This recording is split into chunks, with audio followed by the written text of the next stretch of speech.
Welcome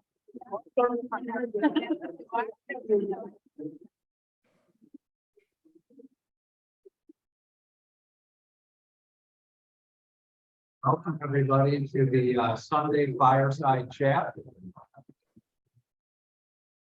Thank you all for being here. And please take your seats. We're about to begin.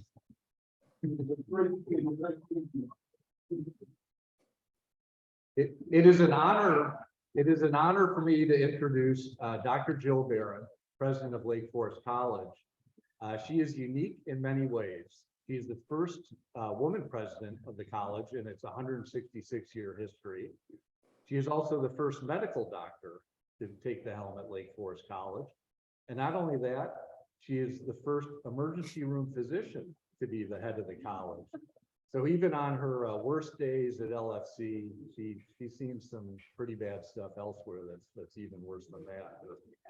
After earning a Bachelor of Arts degree at Brown University, she got a Doctor of Medicine degree at the University of Pittsburgh, and her faculty career began at the UCLA School of Medicine out west. And then her career continued at Yale University, University of Pennsylvania, and the University of the Sciences in Philadelphia before she joined Lake Forest College last July. And here's what LFC board president Sid Gorder said about Jill and her work so far. She's everything we hoped she'd be and then some. Her attention to detail is remarkable, and she has a great strategic mind. Jill will be happy to answer questions at the end of her presentation. Jill, take it away.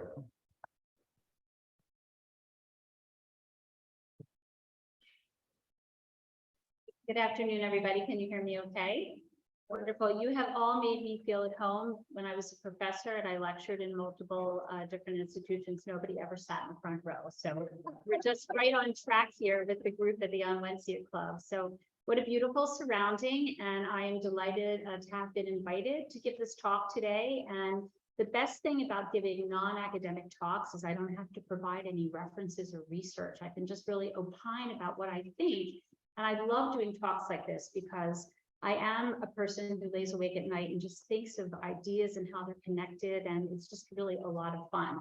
So I decided that the topic for today would be most interesting and fun if you knew about my connection between being a college president and working in the emergency department. So I have a series of 3 questions that I would like to answer.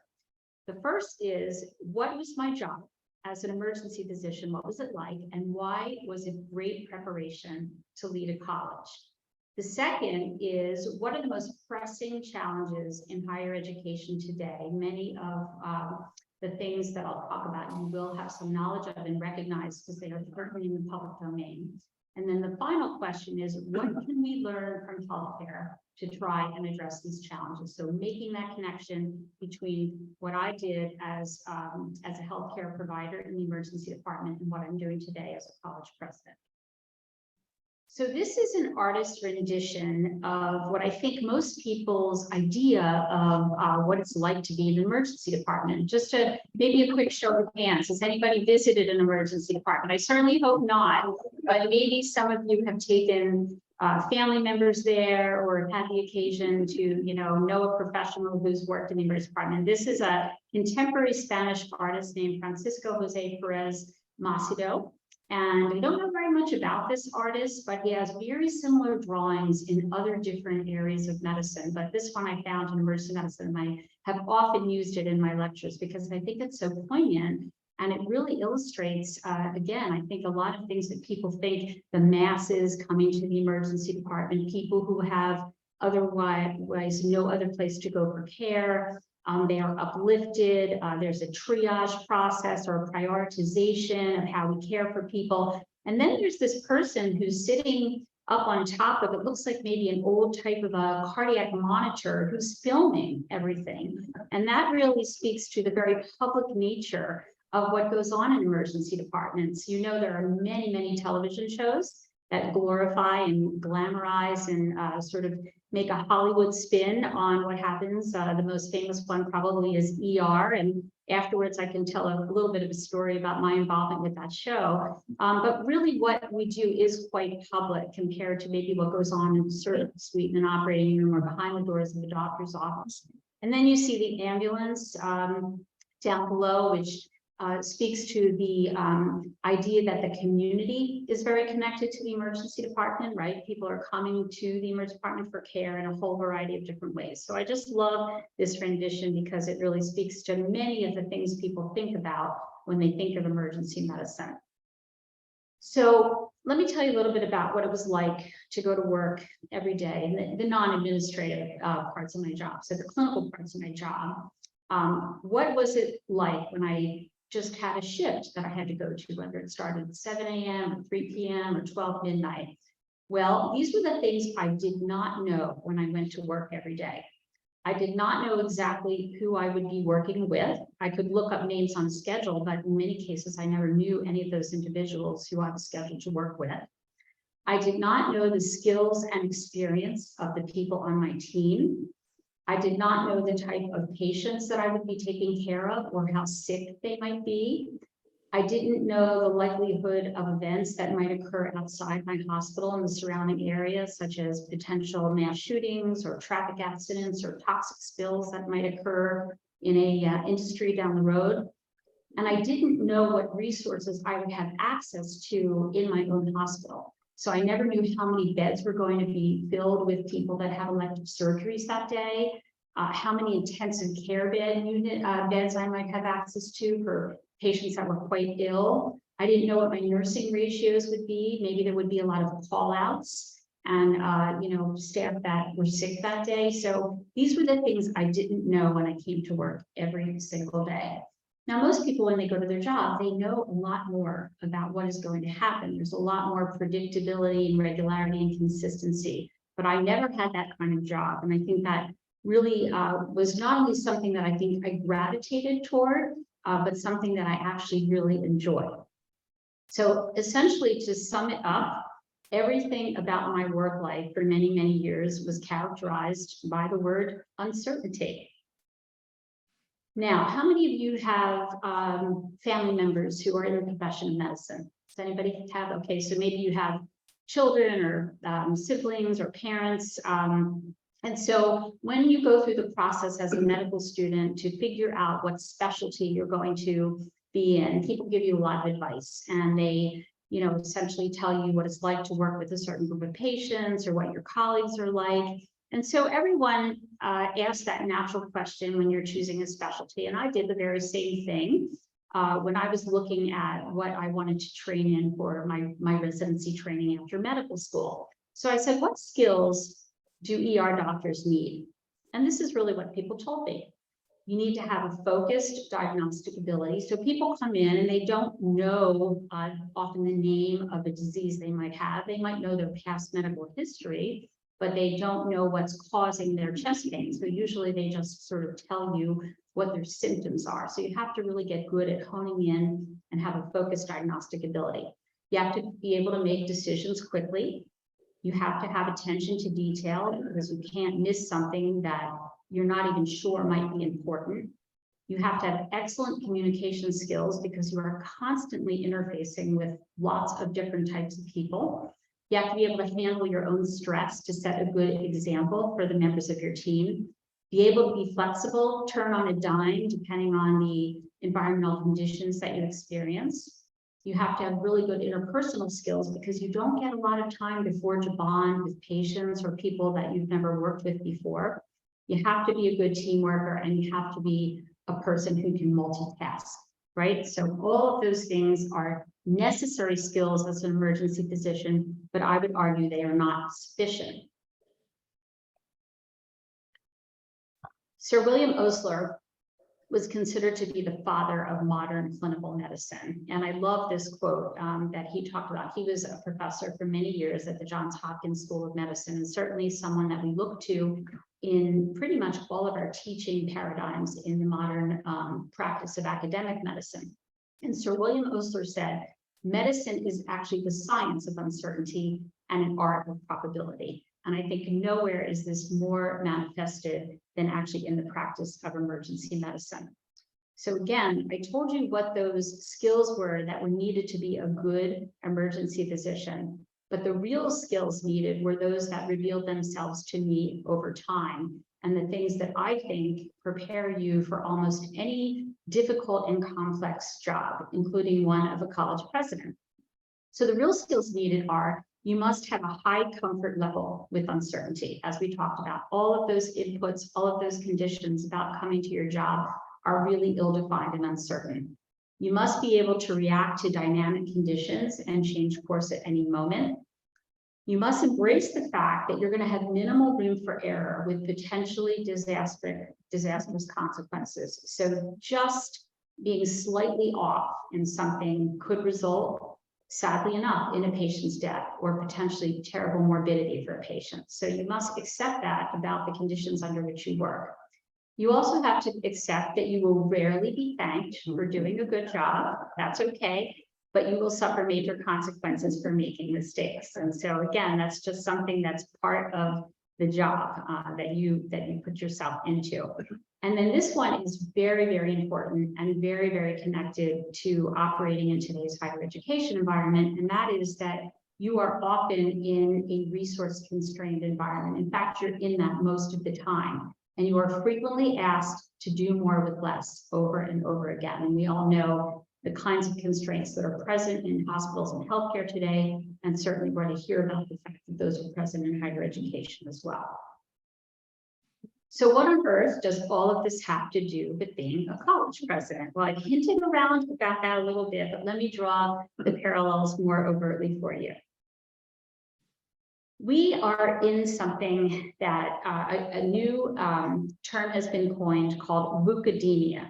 And this is really about turbulence in higher education. Has anyone heard of the term VUCA before? Maybe some of you have. It's frequently talked about in business strategy and in various sectors of the economy now. Well, VUCA originated as a US military term. And what it stands for is any environmental condition that has the following four characteristics: volatility, uncertainty, complexity, and ambiguity. We have a lot of systems right now in our country that would fall under the VUCA rubric. I think I see some heads nodding that you would all agree. VUCademia is the presence of these characteristics in academia, in higher education.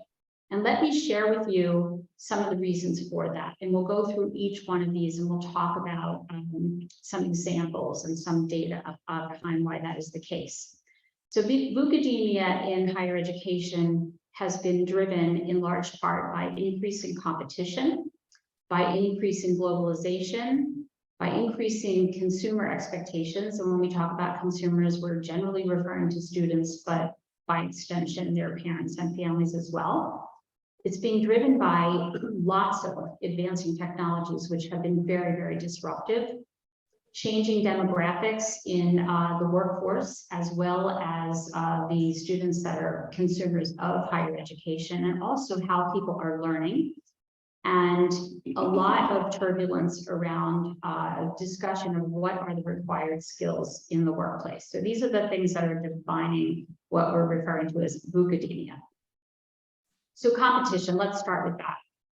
Competition is enormously fierce for students, and it is going to continue to be that way because there is a demonstrated and predicted significant drop in enrollment growth. And you can see here on the slide that the numbers are in the millions here. And so you see the different yearly intervals. So from 1963 to 1980, we had roughly between 5 and 6 million young adults entering into college every year. And then you can see 20 years later, between 2000 and 2010, that dropped off to just slightly over 3 million. And now look where we're sitting right now between 2014 and 2024. And I hate to share the news with you, but it's becoming even worse, particularly in two areas of the country. One is the Northeast and one is the Midwest. And so we're experiencing this already in our own geographic region. So roughly about 1.5 million students will be graduating from secondary schools and applying to colleges. What an unbelievable decrease in the college age population. So anybody could figure out that a dwindling group of eligible college students will be fiercely competed for by many, many schools. And that drives strategy and your ability to create a niche in the marketplace so that you can be certain that your enrollment is robust. And we know that we've seen it drop off in many, many, many colleges and universities. Next is the increased globalization. So our international student profiles have really changed over the years. Many of you might have been engaged with higher education institutions where they made a big push for example, Chinese students. And these were generally students from families who had great capacity to pay and could pay cash for 4 years tuition. We're not seeing that so much any longer, and that has to do with a lot of different things related to immigration status and the ability to obtain visas and so on. So we're seeing quite a different international student profile. Students are often in international, coming from international schools are a very different profile student. In many cases, they are sometimes older, maybe more mature. They're very focused on employability and their return on investment. They are making really discriminating choices about the type of institution they might pick if they choose to get an American education. So not necessarily aiming again for more elite or highly ranked schools, but possibly schools that might position them differently to be more employable. These students are quite mobile, sometimes transferring between institutions, and they're really open to a number of different programmatic designs. So the international students of yesteryear are really very different than they are today. There's now a very large expectation gap, and this is really about this idea of consumerism in higher education. So what are some of the external constituencies in business saying about this expectation gap that consumers have of what to expect from a college education? Well, you can see on the left there, that's Sal Khan of Khan Academy. I don't know how many of you are familiar with what he has done. He has revolutionized and disrupted the idea of online learning and making it free and accessible to so many. And a quote that was in an article in Forbes about him was, "No field operates more inefficiently than education. A new breed of disruptors is finally going to fix it." And certainly Mr. Khan falls squarely within that group of disruptors, but there are many, many, many more companies looking at different ways to disrupt the education industry. There was a very large study conducted by IBM, getting insights from 1,500 CEOs and over 3,000 students in 60 countries. And they identified that the #1 challenge of corporate CEOs is hyper complexity on their job. And higher education is not equipping graduates with the right mindsets of skills to deal with this complexity. And again, complexity is one of the terms in VUCA that we are talking about. And McKinsey, the very well-known consulting company, has commented on education as well, saying that students don't believe traditional education drives job skills. And so students as consumers are not necessarily seeing that connection. The bottom line is that skills really matter, but it is very hard to find the right array of skills in your education. Another very, very big issue facing higher education is that we are seeing a lower net tuition revenue being able to be paid by students attending college. We know that the average tuition price, and this data is a little bit old now, published for 4-year private colleges is somewhere just above $32,000. And some private colleges, and we are at Lake Forest College, we are at a much higher end of that spectrum. And remember, this is an average. Some private colleges apply discount rates as high as 65%. So what you're seeing as the tuition price is not really what people are paying. And now an interesting thing has happened where public institutions are beginning to discount or offer out-of-state students an in-state tuition in an effort to drive up and fiercely compete for that dwindling pool of students. Now, if you just look, if you see that average tuition price, and then you see median household income, and you can really see where this is a huge struggle for such a large part of the population. So median household income is roughly about 54,000. That's the latest data I could find from December of 2022. And that has clearly fallen compared to what we've seen in 2015, same data. So that's not a good sign and a good forecast, and it's forecasted to be even lower in the upcoming next 5 years. So this discounting pressure for relieving that cost of tuition is going to continue. Illinois, there's a little bit of a higher median household income at 68,000, but still, if you look at, again, the range of average tuition prices at private four-year colleges, that does often represent the entire family's income. So quite a dilemma that we have facing us and how we're going to be able to offer support for those that can afford to pay for college. Evolving consumer behaviors is another very disruptive force in higher education. Consumers are becoming a whole lot more judicious in their college selection. It's not so much anymore necessarily about reputation or ranking, but people are examining price and value. Those are critically important topics to families, particularly those that are really looking for the greatest value for their money. And in the eyes of the consumer, it used to be that student loans were really considered to be just a way to be able to get to college, and you could figure out how to, pay them back. But now student loans are no longer really considered financial aid because of the great amount of debt that people are amassing over 4 years. And then if you add graduate school to that, it's even worse. So some people are never able to get out of the hole. And so that's becoming a focal point of conversation when admissions folks at colleges and universities are talking to prospective students and their families. In a consumer's mind, a lower cost of education to them means lower tuition prices. But we all know you can't cut your way down to affordability, right? Otherwise, you cut your way into oblivion. So institutions may be cutting costs, which may be partially required for their survival, but it doesn't necessarily translate into lower consumer pricing. So this is a quandary that we continue to face. Let's talk about technology migration. This is really a major factor in the VUCA or the VUCAdemia world that we're living in now. So greater than 7 million students, that's 1/3 of total higher education enrollment in our country, have taken at least one online class.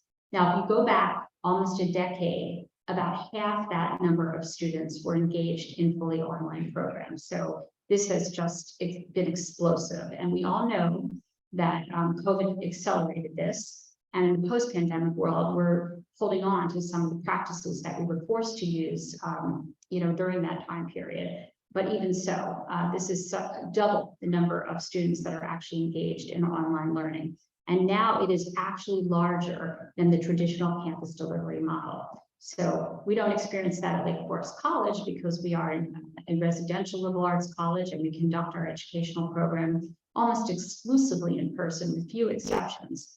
But that is not the case everywhere. And there are many institutions that have continued with a hybrid model and that have very robust online learning programs, community colleges, four-year public institutions, et cetera, that are offering those because they've recognized that technology will continue to play a very, very big and growing role in the delivery methodology of an educational program. And it's done in many different ways. Interactive video, mobile learning. There are students who learn exclusively from a cell phone. Some students don't have access to laptops, and they will go and sit in a parking lot where they could get a Wi-Fi hotspot, and they will basically use their phone to complete assignments and to attend class. So it's a real kind of clarion call to understanding that beyond just the demographic shift that we're seeing and the idea of newer technologies available, many students are migrating toward online platforms solely for cost and convenience. What about the jobs of the future? That is obviously playing a huge role, and that also plays very much into the technology disruption. This is a picture of Mark Andreessen. Some of you may know that he was the founder of Netscape. Some of you may be familiar with that. He's an entrepreneur, software engineer, and venture capitalist. And he basically says that there will be two types of jobs in the future. One, people who will tell computers what to do, And two, people who are told what to do by computers. That's a very reductionist viewpoint, but it unfortunately rings true in many ways. Artificial intelligence, that's another really big area that we're grappling with and thinking about the future. It's really making its way into so many different sectors of our economy and guiding so much of what we do. We know that fewer workers are going to be needed for the jobs we have now. We're already seeing we're in such a knowledge economy. There's so much automation that we have to prepare students for jobs that we currently do not have and we cannot even imagine. So that is one of the greatest challenges that higher education faces today is we don't have the crystal ball. We don't know how to predict the future, but we do know that some of this artificial intelligence and the use of robots and again, this increasing automation is truly going to affect what students do in the future for jobs. But here's, I think, something that's very important to mention.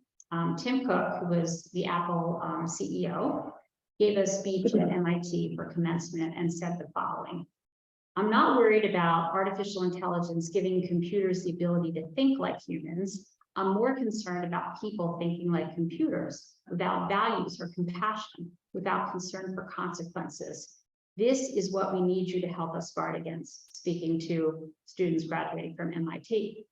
"Because if science is a search in the darkness, then the humanities are a candle that shows us where we've been and the danger that lies ahead."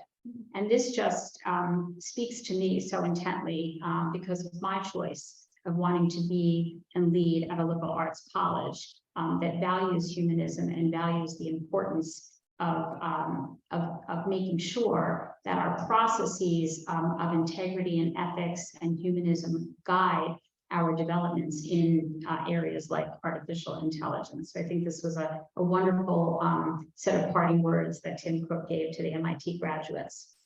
But we are squarely sitting in an unusual kind of debate, which I call the vocation versus exploration debate. There are many out there, including parents who, again, are important consumers, that are saying there is no excuse for universities not to offer practical skills that will prepare students for multiple career paths and agility to adapt when their jobs are impacted by automation and technology, which we know is happening already. Some argue that this is not the job of universities, and some argue that it needs to be. And when college and university leaders get together, there are many segments of higher education. You will often find them talking about this type of debate. And let me share a little bit why. The liberal arts colleges have a brand gap. And this is something that I think we do exceedingly well at Lake Forest colleges to bridge that gap and to be able to take the values of our liberal arts, the foundation elements of liberal arts, and make them apply, and to essentially try to bring the polar opposites of that debate a little bit more together. So the negative perception that many will have about liberal arts colleges is that they do not prepare students for a job. Today, in many circles, among parents, among high school counselors, among even those that work in higher education, they will say that liberal arts is not synonymous with jobs and careers. The good news is there is a positive reality. That's a negative perception, but the positive reality is that we know indeed that liberal arts will help prepare you for a job that does not yet exist in an industry that is yet to be invented. So exceedingly forward-thinking and exceedingly preparatory in so many ways. Liberal arts will keep you on the inside of a job and career because of your ability to think, collaborate, and solve complex problems. And I didn't just make that up. There's actually real data to prove that. Given the abundance of liberal arts institutions, why do so many industry leaders and other employers continue to complain about a skills gap? Doesn't make any sense, because when surveyed about the top 10 skills that are incredibly important and required to be successful in an industry environment, you see they rarely have changed between 2015 and 2020. Complex problem solving is number one on both of those lists. And then you can see critical thinking, creativity, people management, coordinating with others, emotional intelligence, service orientation, negotiation, active listening. Those are things that a liberal arts education instills in every single student who participates in a liberal arts education. In a vocationally focused education, you may get some of that, but because the focus is again on those very technical skills needed to do a particular job, you really miss out on these other things that corporate CEOs and industry leaders really place at the top. And here's more data from that very same study that was conducted on over 1,500 CEOs by IBM. And you can see again, what are the top 10 global skills needed to be a functional and person, one who excels in a corporate and industry environment. And you can see again, these are the things that a liberal arts education allows you to come away with. And these are major companies that participated in this study, and I think lends a lot of support to again that positive reality of liberal arts versus those negative perceptions. And teamwork, I think, is also something that is just so critical. This is Mia Hamm, a soccer star, who says, I am a member of a team, I rely on the team, I defer to it, sacrifice for it, because the team, not the individual, is the ultimate champion. And this really does appeal to really how people are working now in organizations and how graduating students feel about the relevance of their contributions to society. So I really think it's important that we think about what a liberal arts education can do in terms of preparing people, for the corporate world. The fundamental needs of students have radically changed, and this is another one of the elements of academia. Students are from increasingly diverse backgrounds, and we are seeing demographic shifts in our society of historic proportions. People are so mobile now. Many people are migrating to warmer climates. People like living on coasts. So we're seeing a much greater rise in the population in the South and the Southwest. And there's also a number of different underrepresented minority populations of students that are going to college for the first time. We're seeing a large first generation student population, and this threatens important student success outcomes if we're not prepared to deal with some of the challenges that these particular student pipelines bring to the campus environment. And I'm talking about the student success outcomes of graduation and retention. This requires colleges and universities to really have new competencies and approaches, and to have resources that are in place to address non-curricular factors, but that also drives cost higher. And so what kind of things am I talking about here? The student who comes to college nowadays may be a very different type of student who again is first generation in their family and has very specific needs. So we're talking about things that never used to be talked about in the same sentence as, attending a residential college or having a college education.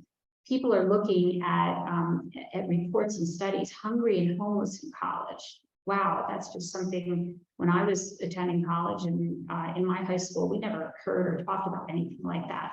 So there are basic areas of need that exist in student populations now that are just so drastically different than they used to be.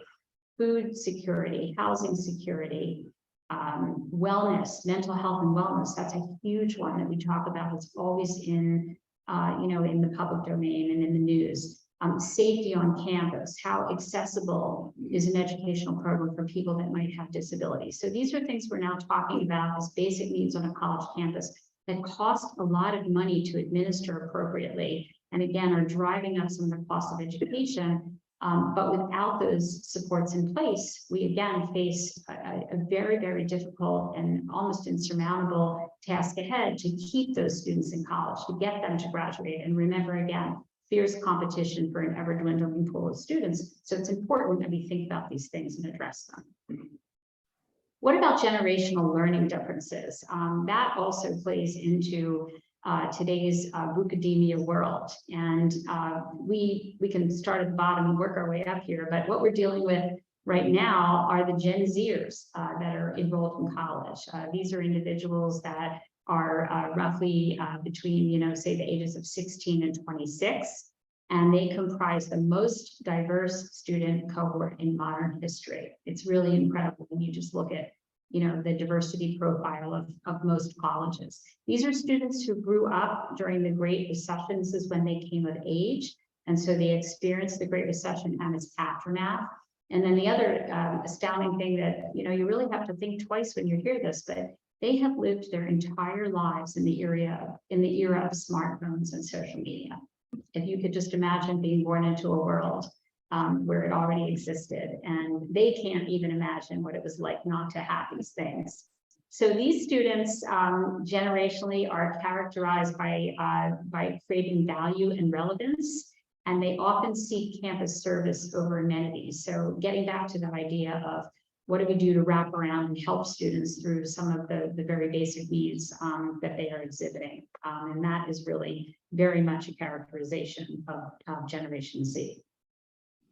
Gen Z also has some very different preferred learning methods. I recently sat in on an anthropology first year studies class, and it was fantastic because the professor actually had the students get up and deliver their design of a course and how they would get students through a semester of a course that talked about love.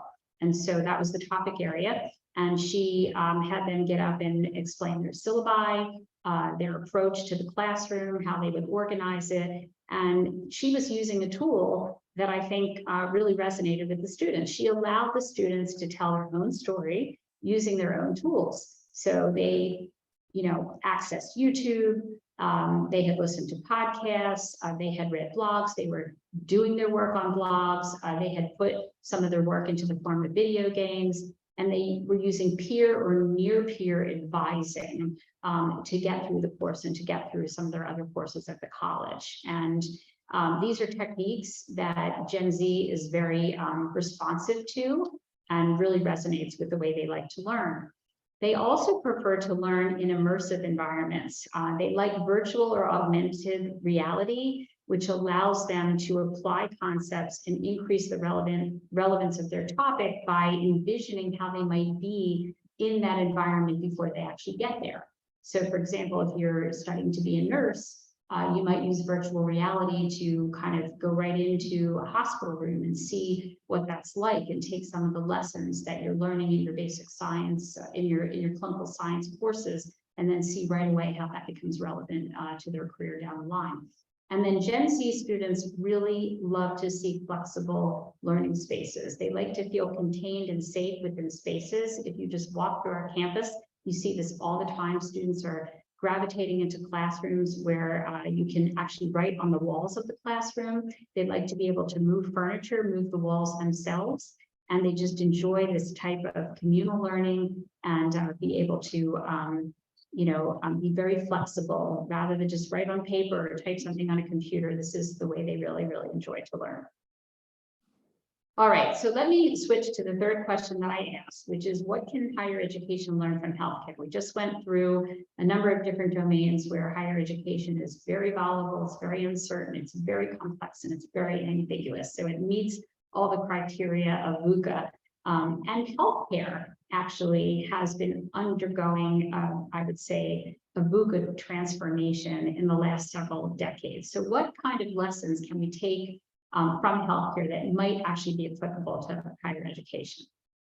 Well, let me just share with you some of the really unbelievable things that have happened in healthcare that we're all probably seeing as we are consumers of healthcare and have just driven this incredible transformation in how we interact with healthcare systems, particularly in the arena of digital health. How many of you have an Apple Watch or wear something on your wrist or on your, around your chest that actually measures something about your vital signs? Well, many of you in the audience raised your hand.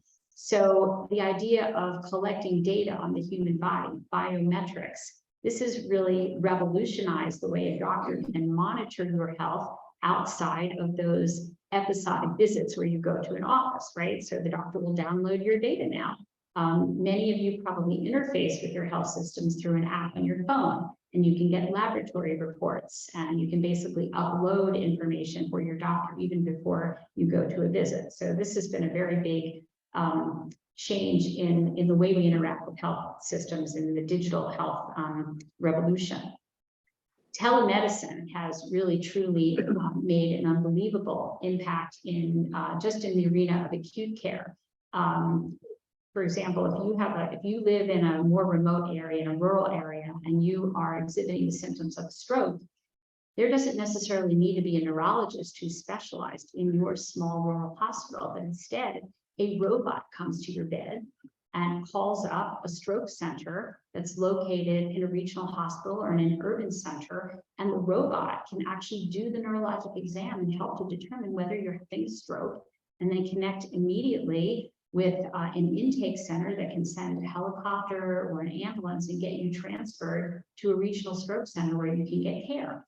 That used to take hours and hours and hours of arranging through phone calls between individuals, through people. And now this can all be done in a very automated fashion and get people to care more quickly. So telemedicine has totally revolutionized the idea of acute conditions in medicine. Personalized medicine has become something that is being widely talked about. This is quite futuristic, but we might actually be seeing something like this happen. These are drones that are carrying equipment and medications to people's homes. Roughly 75% or more of patients actually own a smartphone. So a lot of these things could be controlled. You might be able to order your medication. It might be able to be droned in and dropped to your home in the future. That might result in enhanced medication compliance, for example, or you might be discharged from the hospital and somebody might be able to do mobile health text messaging with you to keep on top of how you're doing. So lots of personalized medicine, lots of focus on bringing medicine to the patient instead of having the patient necessarily come to the bricks and mortar aspects of the health system. Another area that has really been explosive in healthcare is measuring quality of care using public data. How many of you have ever gone online and filled out a patient satisfaction form? Or better yet, how many of you have been disappointed in your care or angry with something that happened in your care and you leave a bad review? That never used to happen before. And again, this just speaks to the consumerism that is really plentiful in medicine these days. And so it's something that makes medicine more public, and it also makes it more accountable to those consumers who are using medical services. So just to draw some additional similarities between healthcare and higher education, both are clearly under public scrutiny for rising costs. There's not a day that goes by where we don't hear something about healthcare being so costly. It takes a lot of heat oftentimes from policymakers and from the public. And so that is unlikely to go away anytime soon. There are workforce changes going on in both. Colleges have turned, because of some of the difficulty in managing the balance between, say, for example, academic freedom and running an efficient college, colleges have often turned to adjunct professors and distance education to sometimes be able to address some of the rising costs associated with traditional education. Healthcare, likewise, turned to physician extenders, or what we call mid-level providers, physician assistants and nurse practitioners, to again provide a workforce that wasn't as expensive. And we all know that there has been a lot of I would say a poor accumulation of data as to whether those particular healthcare providers have been as effective as physicians, and yet there are hotly contested issues around reimbursement and debate about licensure and all kinds of things related to that. There's similarities in healthcare and higher education with respect to technology. Telemedicine has allowed medicine to scale in the same way that remote and distance learning has allowed higher education to scale. And then consolidation. This is something that we're going to see more and more of. Consolidation in medicine happened a lot where academic medical centers, large medical centers gobble up smaller hospitals and clinics. And we're starting to see, even in the area of higher education, some mergers becoming more and more prominent. And if you look at the merger data, They're happening oftentimes in states where there are lots and lots of colleges who are, really on the verge of financial exigency and starting to think about arrangements with other institutions that can help either their entire operation or part of their operation to survive. So I think we're going to see more and more of this in higher education, mirroring what we saw in healthcare. Cost, lots of similarities between healthcare and higher education. Many consumers in each do not pay a full price, or the price is hidden from consumers. Many costs in healthcare are not borne by insured patients, although that has changed quite significantly depending on your insurance plan. In higher education, the cost is really borne by the student and the family. And even though loans can make it feel less expensive, we talked about how loans are not even considered to be financial aid any longer. And then there's cost transparency. That's a big issue where hospitals are beginning to be asked to show more about the pricing for clinical procedures, and they allow patients to actually do some comparison shopping. Colleges, on the other hand, continue to heavily discount.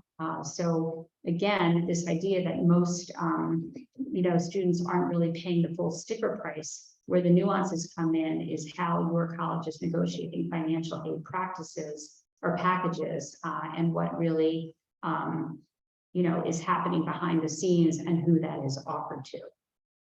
Quality, that's another domain in comparing healthcare and higher education. When you purchase goods, you're looking at both the quality and the cost. And when you are the producer of goods, the energy that goes into trying to hold your costs constant while improving quality, that's a process that's not often seen in healthcare or higher education. These are very labor-intensive sectors of the economy, and both of them are competing for a highly trained labor pool, which is very, very expensive endeavor. So that makes quality very difficult to judge in both cases. There are many factors that go into a decision to choose a healthcare environment or an educational environment. If you think about the comparison, if you just go to purchase a cell phone, you really are just worried mostly that it works, and you're not really thinking all that much necessarily about cost and quality. Subsidizing costs, that's an issue too that's common among healthcare and higher education. Healthcare is already tied to employment. Many people receive their healthcare benefits through their job, and Medicaid is a safety net for people who otherwise could not afford healthcare. But we know now that employers are increasingly providing tuition as a benefit for their employees. And then finally, innovation and disruption. There are a lot of alternative revenue sources that healthcare has begun to delve into, like retail clinics and ambulatory care and specialty centers. And there's a shift in the focus from keeping patients healthy, which is really the avoidance of care, versus really treating them when they're sick. And colleges could take some advice from this, take a page from the playbook of healthcare.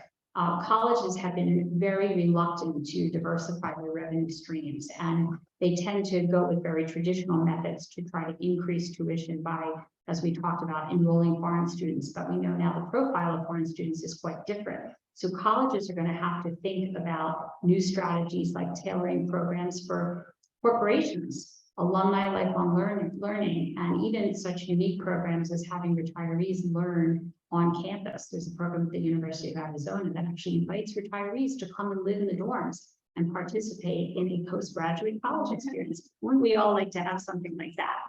And then capitalizing on brand. Some very successful healthcare systems have such recognizable brands that allow them to expand into new geographies. And I think the best example of that is the Mayo Clinic, that has a presence not just in Minnesota anymore, but widely in the states of Arizona and the states of Florida. And that is a very recognizable brand that people will gravitate toward. Some higher education institutions have done so with creating global partnerships, but it is a very, very small element of higher ed institutions that have done that. So then I'm just going to finish up really quickly with an idea that might even be considered to address some of these issues that are faced in common between healthcare and higher education. So population health management is a strategy that many healthcare systems and academic medical centers have adopted in order to help control costs in healthcare. And what they have essentially done is looked at patient populations in a pyramidal type structure, where there's differentiated care at each risk level of patients. And the idea here is to keep patients healthier and free up capacity in your system to care for high-risk patients, which really only represent about 5% of the total population cared for that may have complex illnesses. And these high-risk patients, the strategies involved are really designed to minimize hospital readmissions by surrounding patients with an in-home care team. So that's one of the strategies to reduce some of those very costly episodic events.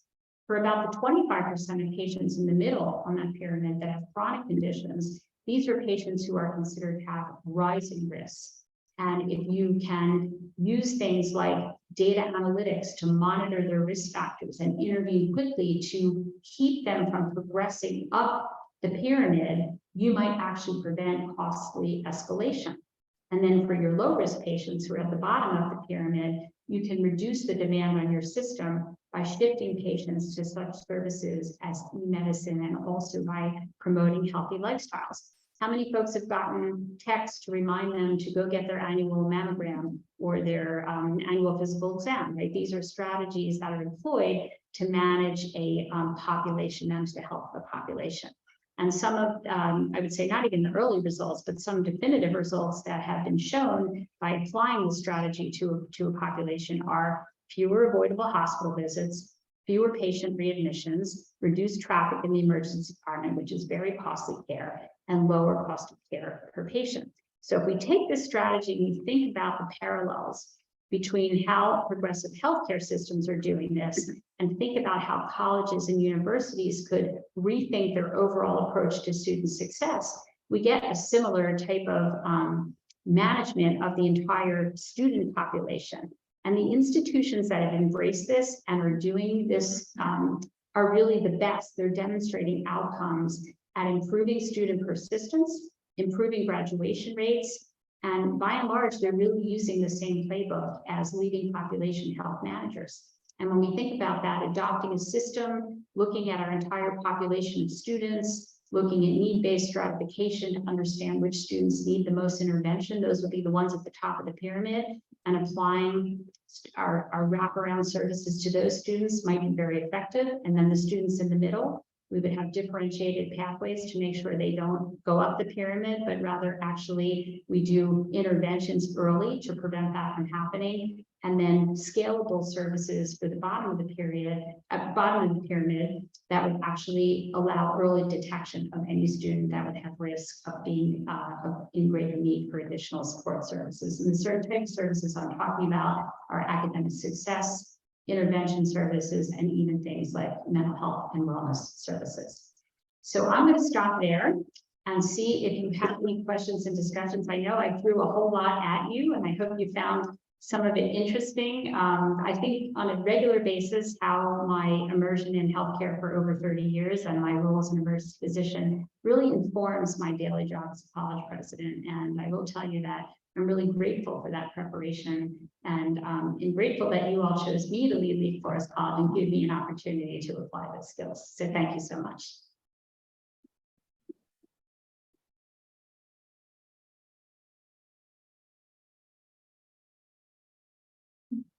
I'm sure someone has a question, Rob.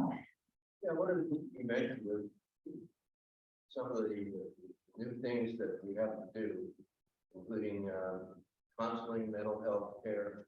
What is Lake Forest College doing in that area? We are not doing enough. Clearly, you know, we see, and I want to point out that it's not for anything that differentiates us from another school. It's really the overwhelming numbers that we're seeing across all campuses around the differences that we're seeing in the student population and their needs is just of historic significance right now. So I believe that decisions should be driven by data.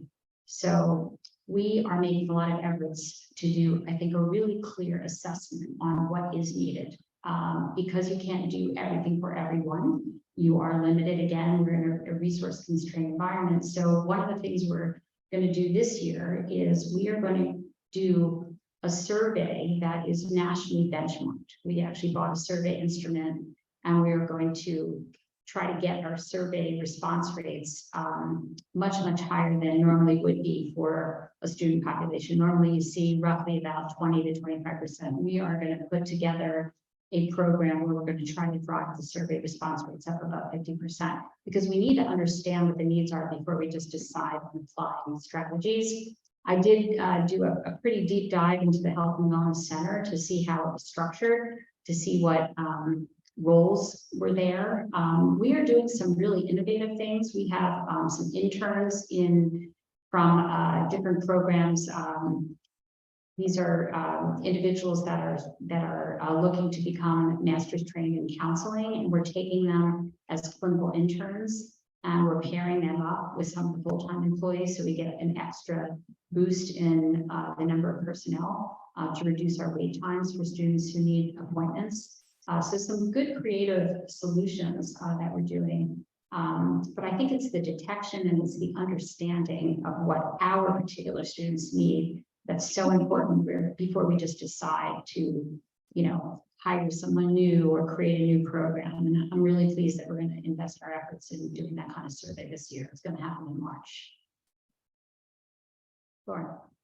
Jill, would that kind of screening assessment apply to social needs you're talking about, sort of the social determinants of learning or whatever, and would it apply in that respect to trying to assess what individual students' needs are in those areas? Yeah, the survey is predominantly focused on mental health and wellness, but there are so many determinants of that. I think it's something like 92 questions, which is why we are pushing to have an all-out approach. iPads circulating in the cafeteria, contests for dorms and who can get the most, students to respond to the survey. We need this information. And we know if we do it in a passive fashion, we won't get the answers that we need. So the survey covers an enormous array of topics, but it is highly concentrated on student well-being, mental health and wellness. Me. When you showed us the statistics on the number of students that are now applying to school and the pressures, what is the Lake Forest College doing to address their competition in that area? Yeah, I'm so proud to say that we have one of the most boutique, personalized, and curated admission experiences that you will find anywhere. And what the data is telling us among vice presidents of enrollment management and our admissions director, who interfaces regularly with his peers in the Associated Colleges of the Midwest, what we're hearing is that when a student gets traction with an admissions counselor right away, that is such a huge determining factor on whether that student will come to that school. So we have text thread conversations going on at 11 o'clock at night between our admission counselors and a prospective student. Every single family that wants to investigate a financial aid package is given a personalized video chat with our vice president of enrollment. These are very, very labor-intensive strategies, but ones that we know pay off time and time again. So we've been fortunate for the last 2 years. We've had record numbers of enrollment. We've set our sights on just holding that steady this year because of the pressures that we know are out there in the environment. We also know that there are several schools in the area that have had special initiatives to meet full need of students. And so there are places out there that we compete with in that regard, and we may not be able to quite rise to that level, but we're searching every nook and cranny to be able to find those students. We tend to see a higher academic profile in some of the schools that are doing that. And then we also have, I think, a lot of really good co-curricular enticements for students. For example, our athletics program, our Center for Chicago program. So we do compete and we are differentiated, but it takes that level of traction with students to convert the family and the student. They sell it to the parents, right? So if they feel that connection with an admissions counselor, they are reluctant to even look anywhere else. And we've heard that story over and over again. When students come to campus, they say, I'm done looking. This resonates with me. This is where I want to be. And then that's an easy sell for us. Jeff. Jill, to your point about the expectation gap that exists in the C-suite, it's a reality. And how can we start to narrow that gap at Lake Forest College? Obviously, not on behalf of all of higher education, but specifically, I'll start to narrow that gap a little bit. Is it for better staff preparation, better student preparation? Can you talk a little bit about that? I think we're much further along the road than many other liberal arts colleges, or even colleges that are, more focused on vocational training, because of our marriage with the Career Advancement Center. So the Career Advancement Center actually imparts and layers on many of those skills on top of the academic preparation. But I think we have to be very intentional about it, and we have to figure out how maybe we can measure those things as a prelude or an entry into a career, and then maybe measure them afterwards, 5 years into a career.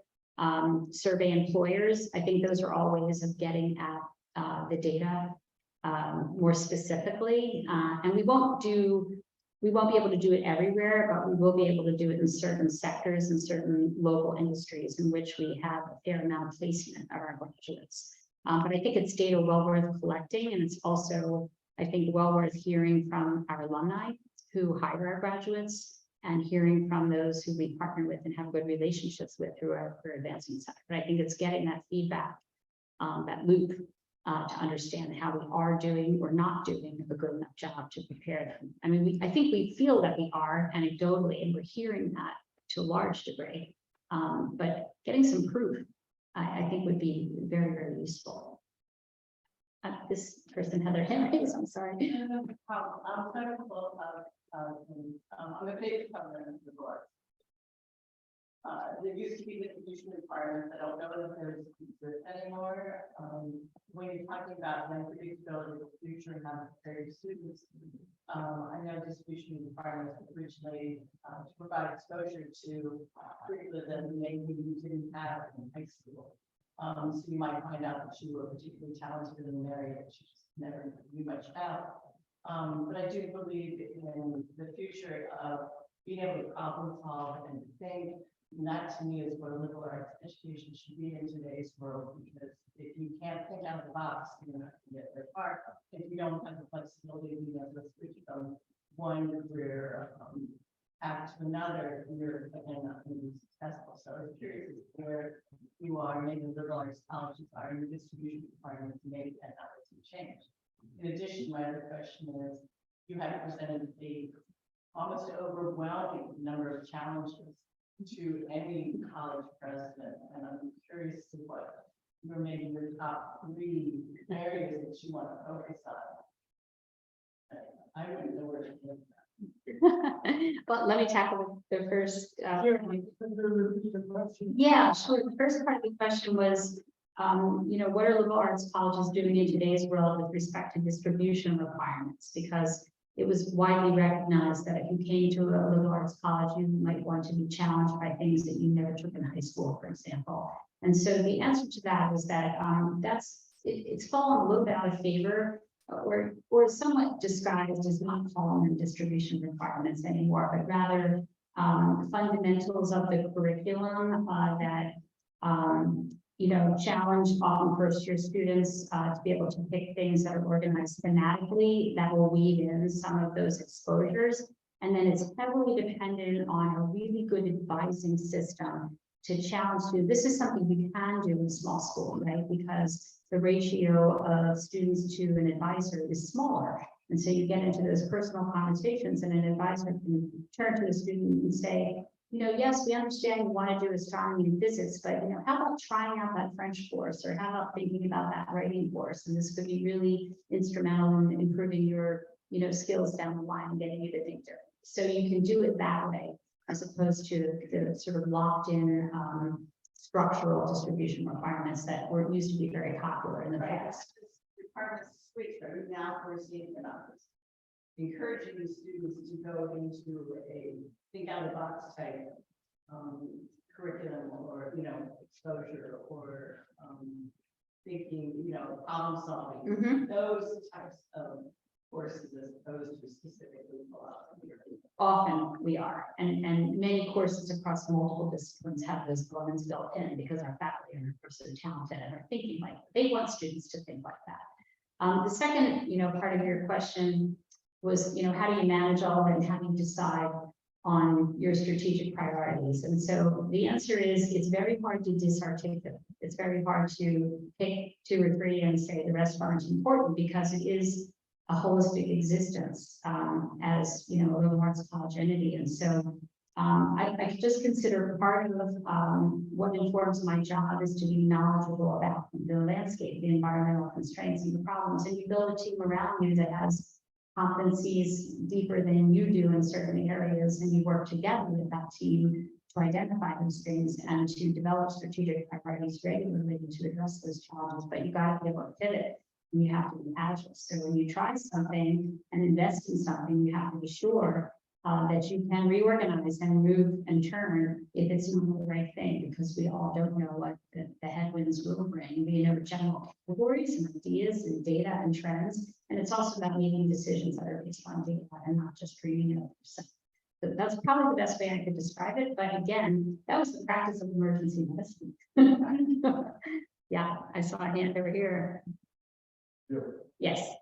So for those of you who don't know me, I'm Bill Love, and I am class of '84 from Lake Forest College, and I serve now as vice chair of the board. And I want to say thank you all for your contribution to our proud family, to our exciting president, to what I think is the proudest future of the college. And with that, I think we have to be purposeful, and we have to find a way that we're giving voice not just to millennials, but to the Gen Z as we move forward. And I'll say this, when I graduated, my major was in law school, left law school, graduated from law school in '87. And then President Hotchkiss had a designation on our board of trustees for recent grads, and I served in that capacity for 2 years. And I think that's an opportunity for us to give voice in a purposeful way to the Gen Zers. Again, those are our customers, but they've got a lot to share. And your presentation, because it will help me manage my law firm, it'll make me better off kids, because they fall in that category. And I think that you really lay out the path forward. Communication is important, collaboration is important, but action is too. So I'm hoping all of this talk, we've got a path forward that will assist our college movement. And I think that path has to run through the Gen Zers today and everything. So I just want to say thank you for that. And I'll hope I say this. I had the pleasure of meeting our presidential search, which led us to have the donation. But I think fellow members of the board who served here, Rob and Bob, Jessica, Jeff, they would agree some of the strongest voices on our committee were the 2 student members. We must find a way to hear from them and internalize it. Thank you. Appreciate that. I think that was probably the perfect note to end on. A lot of us have dinner reservations here, including Jill. And thank you so much, Jill. That was a fantastic presentation. Really appreciate you coming here tonight and giving us your insights on everything. So thank you very much.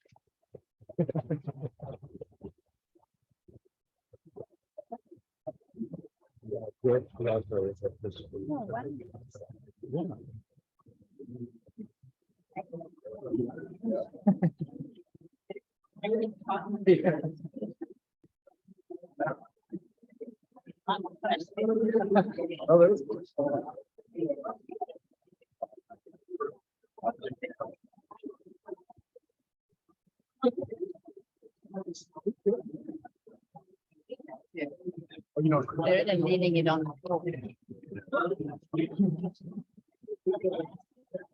Yeah.